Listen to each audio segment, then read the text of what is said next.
Shameless. United in the Europa League. Europa League. We tell them one time and we say Europa League. Europa.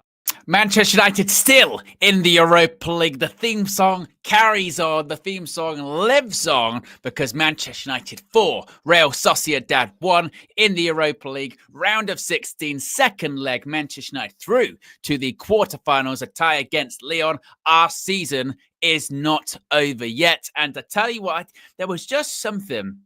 KG spoke about this just a few minutes ago on the match view as we were wrapping things up. There was just something, wasn't there, going into this game this evening, and Flex was feeling it. I know I was feeling it. I mentioned it on the match view. I mentioned it at the start. There was just this feeling of we are not losing tonight. Our season is not finishing tonight. And that is our best attacking performance under Ruben Amorim. Yes, we've had some good results against, obviously, Arsenal, against City, against Liverpool. But in terms of a performance plus a result, in terms of an attacking performance, good football to watch. And this is even before they went down to 10 men. We were playing good stuff. We were playing with intensity. Obviously, Bruno gets the headlines for scoring the goals, getting the hat trick, and obviously the penalties. Joshua ZIRKZEE, best game in a Manchester United shirt. Absolutely sensational. Casemiro, fantastic turn back time. Aiden Heaven looks composed, calm, good on the left-hand side of the defense. Patrick Dorgu up and down. Yeah, he doesn't maybe have the best end product, but he's got energy, which is what you need from a left wing back. There is so much to be positive about there. And still, obviously, you're going to say about don't trust the players. Obviously, I know these guys. We've seen these guys. Yes, and yes. But there was a lot of negativity about we're going to go out. This is going to happen. No, that didn't happen to us this evening. We are still in the competition. Our season carries on. And if we play like that, if we can get to that consistent level, obviously, it's not going to much happen domestically. We might pick up some more wins than maybe we expected in the league. But in terms of this competition, which was like there's absolutely no chance. If we can play like that against the caliber of team that's still in it, we will have a chance. So that's exciting. Absolutely. This is the full-time viewer. Members can call in and have their say. If you do wish to become a member, you can do so. Links in the video description. It's also pinned in the chat. If you are a member and you want to call in, all you have to do is go over to the community page and community tab on the YouTube page. You'll see the link there, only for members, of course, and you can call in. You can have your say as well. We've already got close to 500 people watching. Let's get to a quick 100 likes, about 35 to go into 100. So if you haven't already, click that like button. Let's see what people are saying in the chat before we go to some of our calls. Javid says Bruno. Super says Dorgu was amazing. Christopher says we owe Oloflex an apology. We were eye rolling, but he was right with the positivity. Yeah, I'm telling you, there was something.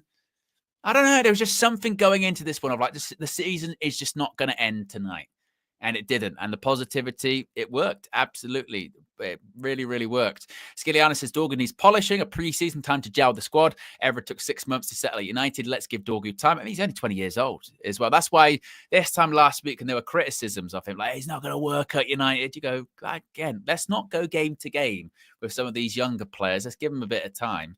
And obviously we'll see some positives from it. Right, let's get into the calls. Let's go straight to our first call. Let's go to Show. Is that the best performance we've seen under Ruben Amorim? Yeah, close to it. I mean, the Everton one a few months ago, when near the beginning of his reign, was pretty good. But yeah, I mean, the best thing today was that I watched that game and I enjoyed it. And that's not, we can't say that much this season. I mean, we've won games, but that was like even from, I mean, obviously we conceded that early penalty, but after that, it was pretty much all us. Even before the 10 men. I know people are, haters are going to say, you only got the 2 open play goals after 2-1 and the penalty and the red card and everything. But we dominated that whole game. And I mean, that was just really enjoyable to watch. And I think there's so many good performers today. I think the key thing was that the balance at the back, I think, was the best that we've had under Amorim. And I think it's because with Mazraoui and Dalot on the right, Heaven and Dorgu on the left, it wasn't stiff. I feel like we've had a few stiff back fives this season, and that one it's quite a dynamic back five, and you could tell, like, even defensively and playing out from the back, it was a lot better. And like even up front, like ZIRKZEE was unbelievable today, man. I thought he was the key part of that team today, attacking wise. I thought he was the one that was kind of knitting everything together. And I'll be honest, I had a lot of doubts over ZIRKZEE, but he's slowly winning me over. I can't lie, he's slowly winning me over. Like, he's improving every time that he's playing. And I think the key thing is that he's playing consistent games. That he's starting consistently, and I think that's key for him. The only thing that was missing today was just a few cherries on the cake. I think it would have been nice for Højlund to get a goal. I think he deserved it. I thought he was actually really good today for the first time in probably that's his best performance this season, isn't it? Højlund by a country mile, and he did really well to set up Dalot. But yeah, I wanted him or ZIRKZEE, or maybe even both, to get a goal, man, because I think we really need our forwards to start scoring. You know what I'm saying? But they did everything but, so I'll take it. Yeah. When it comes to ZIRKZEE, do you think it is just a case of a run of games, a bit of confidence, Ruben Amorim understanding exactly what he is now, being that he's definitely not a striker, he's much more of a 10, coming deeper and picking balls out the air, forward passes. Do you think it's a case of all of that coming together? It's just taking time for him to adapt? Yeah, I mean, I think it's one of them things. It's like when young players are playing, right? You need to be playing in a kind of free scoring, confident team, and he hasn't been playing in that. The other thing is, like I said, he hasn't been having consistent starters. Like at the beginning of the Amorim reign, was like he was starting, then coming on, starting, then coming on. He's been starting. I think he's started the last 4 or 5 games in a row now. So that's the key thing. I think the other thing is, like, he's not taking as many touches on the ball now. I feel like sometimes before, especially in the Premier League, I mean, the league games are going to be a lot different. There's a lot faster, quicker. He doesn't get as much time on the ball. So, let's see how he plays against Leicester on Sunday. But I think that's just the key thing, continuity. The only thing I remembered after the game was that flipping Dorgu's still suspended for Sunday, isn't he? He's the last game of suspension, which is really annoying because you can see the balance of the team when he's on the left, right? He's stretching the pitch. I mean, his shooting needs a lot of work, I can't lie, but other than that, the rest of his game is good. And the key thing is the balance on the left-hand side. He provides that. And I'm just thinking Sunday, going back to Dalot on the left and Mazraoui on the right, it might go back to a bit that frustration. I hope not, because Leicester are a poor side, regardless of Dorgu playing or not. But I just remember that it's a bit annoying that we can't have that continuity with the lineup. Yeah, is it an example with someone like Dorgu? Like you said, obviously he still needs a bit of work, but he's a young player. But just having those wing backs that do have that energy to get up and down, be tenacious, like that is a big difference maker in this system. And it is one of those things where you go, actually, if we can get a right wing back in the summer, someone that does have the energy to go up and down, maybe it's Kenda, maybe it's someone else, that is going to make a big difference in this system. No, massive. Look, we know, everyone will tell you, the biggest thing about the 3-4-3, or however you want to call it, is the wing backs. That's like a basic level understanding of the system. And we haven't had much output from our wing backs, but we had that today because the right wing back scored and the left wing back got 2 penalties. And that's probably the first time both of our wing backs have contributed in a game this season, I would assume, if you check the stats. And it's not even just about the stats. They contributed, you can tell just by watching them, right? So that's the key thing in this system, and that's why we looked good today. That was a big contributing factor. Whereas most of the times, when we've had Dalot on the left wing back, he's cutting inside all the time, and then Mazraoui is not a natural right wing back, right? Which is obviously what we're going to go back to on Leicester, which I hope is not the case. So that's why it's led to a lot of these frustrating games. So yeah, I mean, the more Dorgu plays, hopefully, after serving the last game of the suspension, and then seeing Dalot on the right, and obviously next season having a proper right wing back, you'd hope that we're going to see better, more attacking, displays. Obviously, the only other minor negative I'm going to have to point it out is 22 consecutive first halves. You know what I mean? That record needs to go ASAP, man. Honestly, like, we can't reach like 30 numbers and that. It's going to get embarrassing. But hopefully, Leicester's the game. We get rid of that because I hate that record. I can't lie. Yeah, we've got to get rid of that record. Absolutely. Big up, show. Appreciate you calling in as per usual. How many likes are we currently at the moment? We've got over 500 people watching. We're over 100 likes, which is brilliant. Let's see if we can get to 200. Red Devils 99 says, I think this is some AI trained on show's voice, a little too positive. Hey, it's weird, isn't it? You know what I mean? But it's weird coming into a full-time view, not after necessarily a win, but actually like a good win and a good performance. We're not used to it. And Nessie said, just tuned in. Did show give credit to Amorim or Bruno yet? Did he? I don't even think he talked about Bruno that much. I mean, what more needs to be said, I suppose. Let's go to another call. Let's go to Chalaboy Comics. Chalaboy Comics, I tell you what, I was going pretty good after that game. Is that our best performance under Amorim so far, do you think? Yeah, it's definitely the best performance, and it's glad that we're chatting after a win. I know that we have tried that a few times, and it hasn't always come up, but this time, very happy with the performance. I think, I just for, clarity is that I was in and out of the first half, didn't get to see it in its entirety. However, second half, was amazing football, enjoyable football to watch. And, when we last spoke, I thought the keys to victory for this game was going to be our, physicality and overpowering them in transition. But how I imagined that was given a little bit of surrendering a little bit of the ball to them and hitting them on counterattacks and things of that nature. However, this game, we did it in all phases. We hit them on the counter. We hit them in transition when we had the ball, low block, high block. It was just a complete domination in all phases of the game.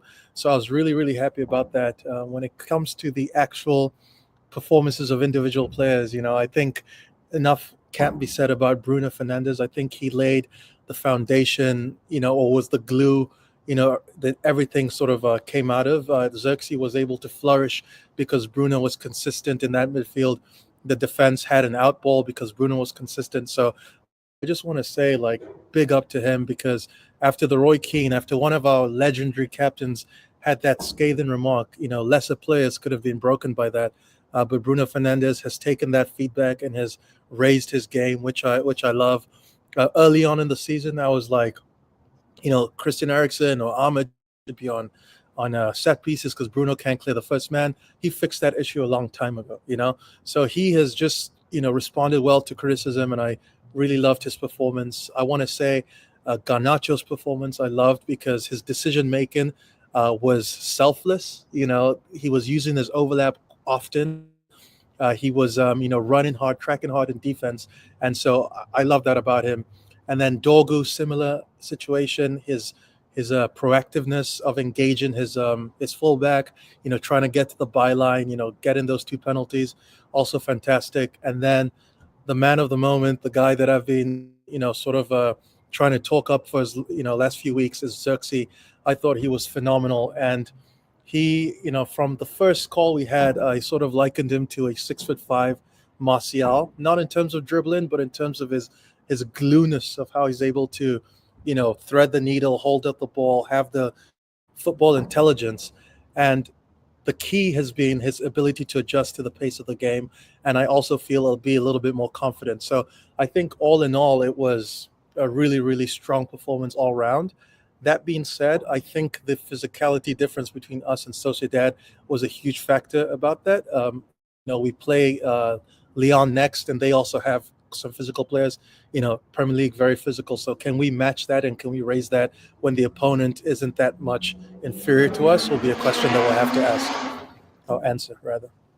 Do you think when it comes to ZIRKZEE, Show kind of touched on this, is it a case of now that he's playing regular games and he's finding his footing in the team and Amorim understands him a bit more, you can just see he's more confident and he's not taking those extra touches and he knows where people are going to be running, like Dorgu, like Bruno. Is that the difference? We're just seeing a player that always had the quality but maybe just lacked the confidence? So, yes, that's part of it.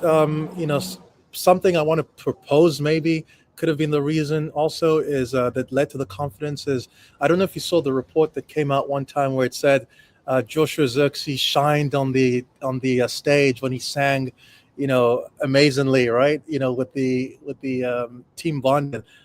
That was the last time, or at least after that moment was the first time he played really, really well. And I have a feeling, I hope, it's correct, that was the time he felt comfortable in his own skin, was able to bond with maybe senior players, just get a level of familiarity with the club and actually be like, these people are for me. I belong here.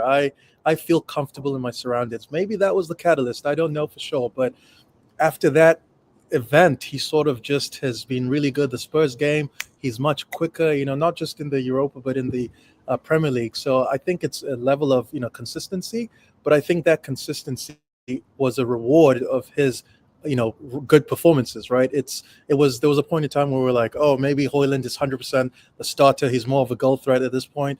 But then the moment it switched back, ZIRKZEE has taken that next step. So I'm really, really happy for him, and long may he continue. I think he is going to be one of our core creators, primary creators going forward. And if he can stay fit, if he can stay confident and have support from around, the team, because one thing I want to point out is the senior players stepped up.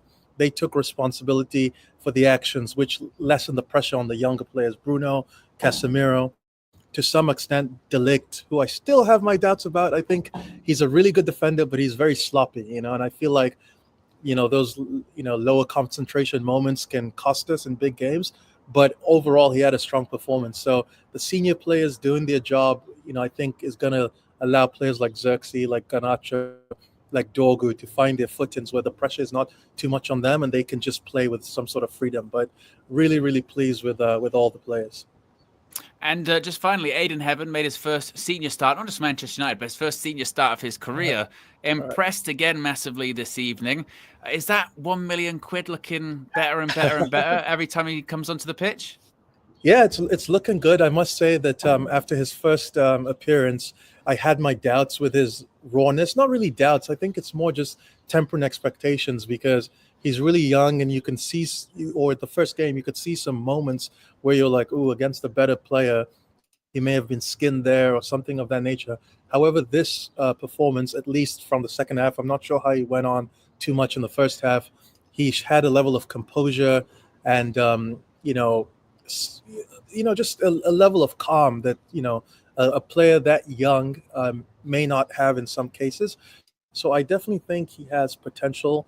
Similar to Yoro in the sense that I think they're very clever footballers. I think Yoro is a little bit more, if we're to liken them to two different players, even though it's not them, I think Yoro is more of a, I want to say Ferdinand, but I actually think he's cleverer than Ferdinand in the way he moves, but more ball playing, and then Heaven is more of the physical presence. But I think if both of them play together, right, left of a center back, they have really good skills to complement each other, and we've done well in our acquisition for the future. Now the question is, can we get a secondary Bruno Fernandes in the team, or someone else that can add that level of star quality to a team that's going to definitely grow when it comes to youth. So Aiden Heaven, congratulations, long may it continue, but I think all in all, every player deserves a bit of credit, and the key is, can we match this intensity against stronger opposition? And hopefully we can. Hopefully we can indeed. Big up Chalaboy Comics. Appreciate you calling in. As always, what are people saying here in the chat? Nessie says, I'm happy for Højlund. He finally had a good game even without scoring. He did do well today. You felt like you really wanted to get a goal, didn't you? But one of those things, I suppose. All Elite says ZIRKZEE is really stepping up and talking to players on the pitch like a leader. He was supporting Højlund the whole game, and I loved it. I think ZIRKZEE's been good the last few games, but that's the best I've seen in a United shirt. I thought he was absolutely sensational this evening. Absolutely sensational. Let's go to Amanor. Amanor was at the game. He was inside Old Trafford. Amanor, Old Trafford, that's probably the loudest on TV. I've heard it for a while. It was rocking. What did you think? Old Trafford was rocking, and it was cold initially. I was near the pitch side where the coaches are, but I have to be honest. The players, some players surprised me. I know it's a cliche. Watching the game on TV is definitely different to watching the game live. And there's certain players I want to talk about that you probably touched upon, but I want to explore a bit more. But I'm so happy with the overall team performance, and especially the atmosphere. I didn't hear any booing at all, which is good. So yeah. Yeah, I mean, talk to me about Joshua ZIRKZEE. Is that the best game in the United shirt that he's probably had? Yes, I think it was, especially in the second half, where he got that ball on the 67th or 70th minute, and he did like a Johan Cruyff term and ran down the wing. That was just like, I got off my seat for that. I thought, wow, this is this is a player who's filling with confidence, and it's so good that this player is now blossoming. I'm not going to repeat what Shaw or Chalobah Pollux may have said, but I'm just genuinely happy for him. Remember from the Newcastle game we got booed off to now to where he is now. I'm just really proud of him, and there's other players I want to mention as well. Owen, like it's the first time I've seen Aiden Heaven. I did not even know about this guy, and he comes in and he puts a performance like that. Well done to Ineos or whoever it is who scouted him and brought him in, because he just fits in like a glove. I was scared for him because it was him and Dorgu on the left hand side, and two inexperienced players in the Premier League. Would they able to cope? But they just at first 20 minutes a bit dubious with Dorgu especially, but as the game got on, but Aiden Heaven and Dorgu, both of them just seem to grow in confidence. I just feel like they played in this team for a while. So hats off to Dorgu and Aiden Heaven in particular. Yeah, and obviously Bruno Fernandes steps up again, hat trick, 2 penalties, goal from open play as well. Yeah, before we've had conversations where you've been a bit critical of Bruno and his leadership, but have we seen a change in him maybe the last few months? Not only in terms of performances, but change in position. His output doesn't falter as well. Is he showing what a captain should be showing for you at this point? Yes, and he's one of the senior players who's stepping up.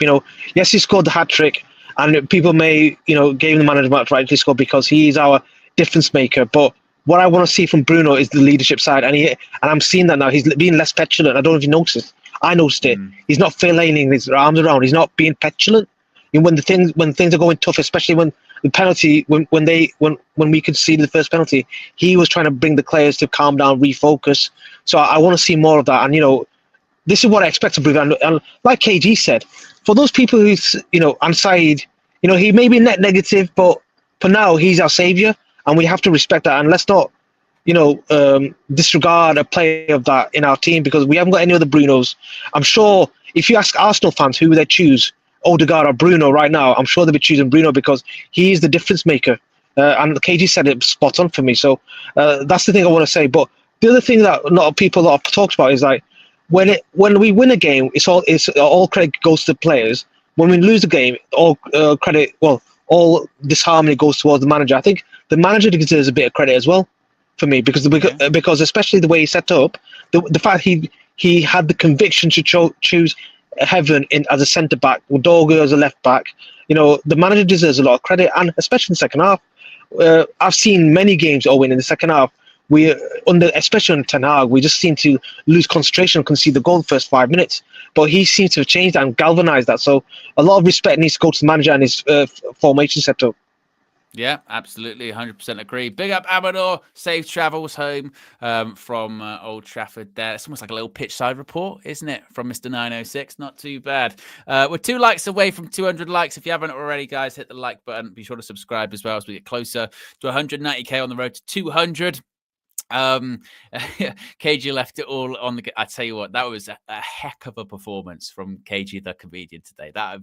He was sweating, he was swearing, he was Diego Simeone on the touchline of the chat. What he was, and I tell you what, we've had some. I've been at United View now for, 4 years.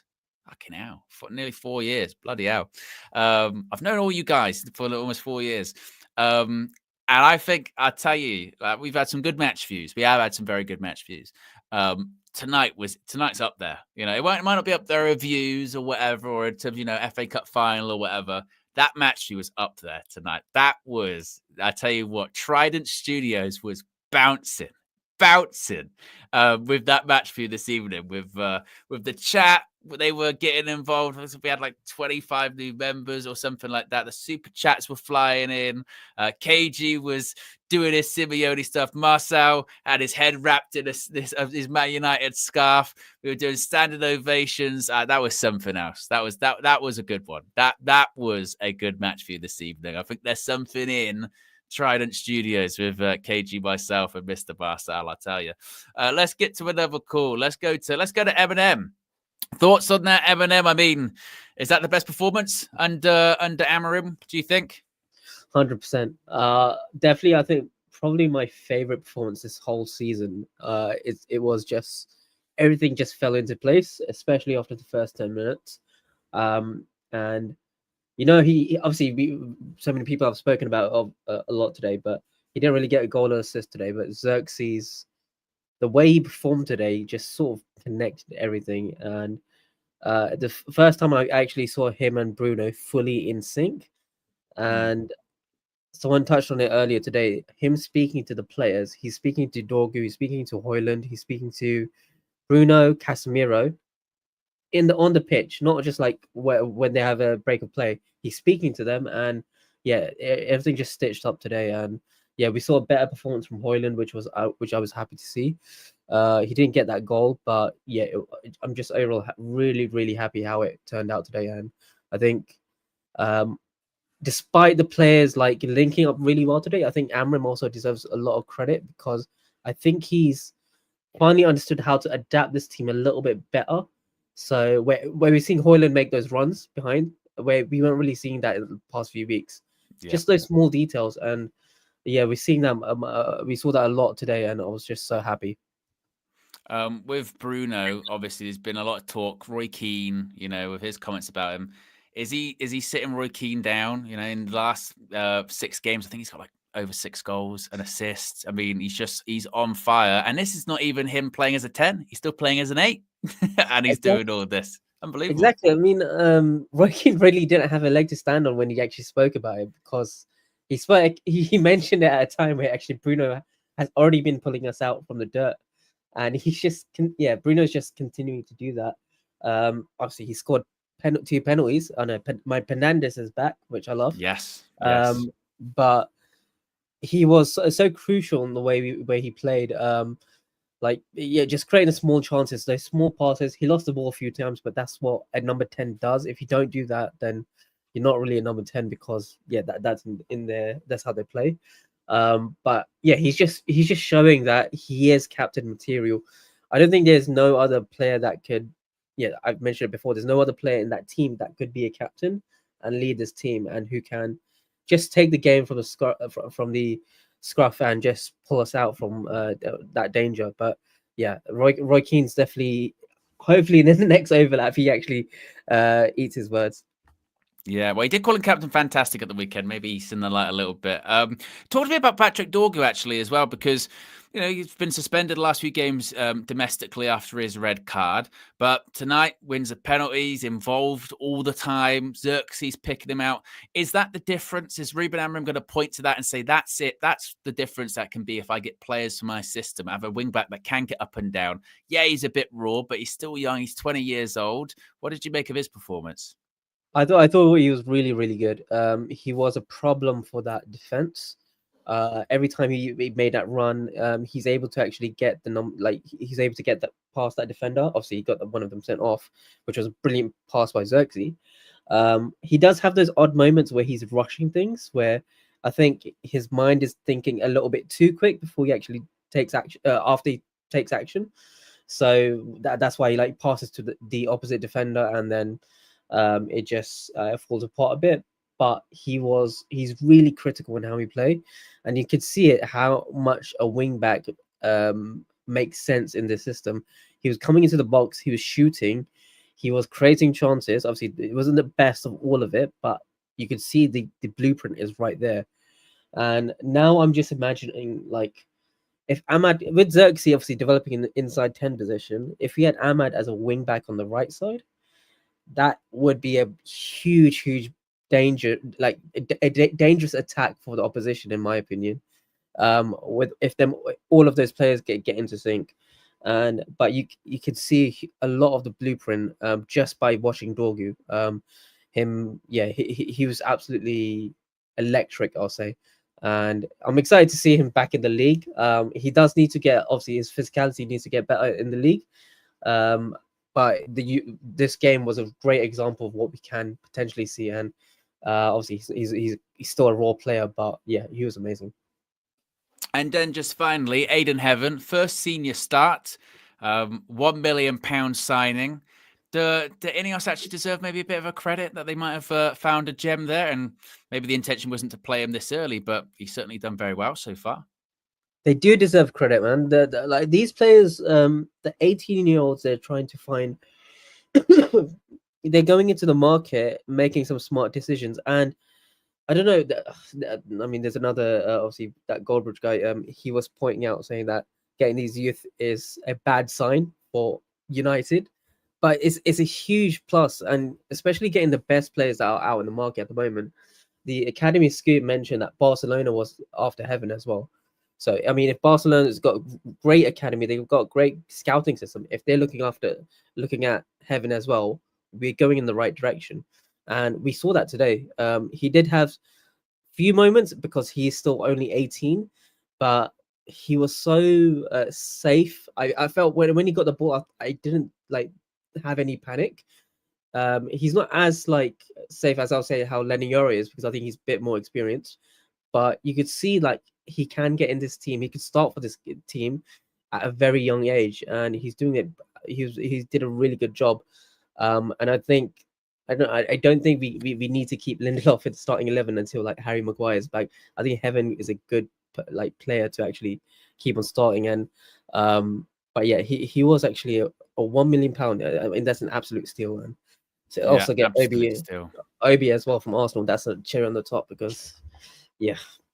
Yeah, we're going to need those goals. Yeah, exactly. Arsenal tears. Brilliant. Big up, Emma. Appreciate you calling in as always.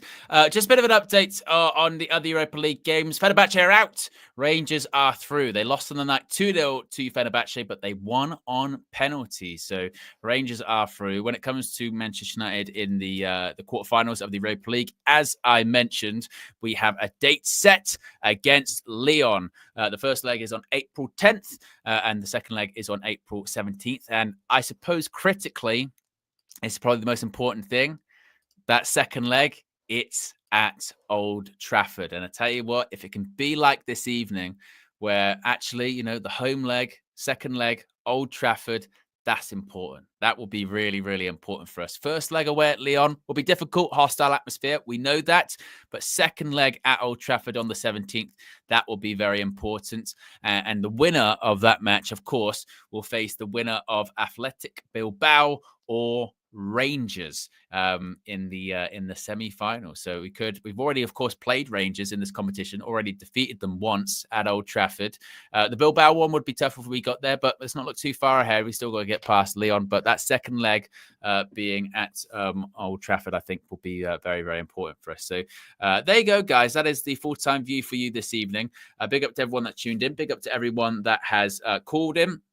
Be sure to click a like on the like button. Be sure to subscribe bottom right-hand corner. A reminder, there's plenty of content coming out on the channel at the moment. Flex's view from inside Old Trafford, I think, is already out. If it isn't uploading already, I think it's probably out, so you can check that out. Also, we do have an interview after the game with only the hat-trick hero, only one Bruno Fernandes. Yes, Bruno Fernandes. We've got an interview. Flex has got an interview with the captain himself, Bruno Fernandes, after the game. So check that out as well. A reminder, tomorrow morning we'll be live 9 a.m. for the morning view. Trinity will be tomorrow in its usual time slot, 7 p.m. Flex, KG, and myself. Be sure to check out the match so you can see the highlights if you haven't already. And big up, we're through to the quarterfinal. A victory. Appreciate everyone. I'll see you tomorrow morning. I'm out of here. Peace.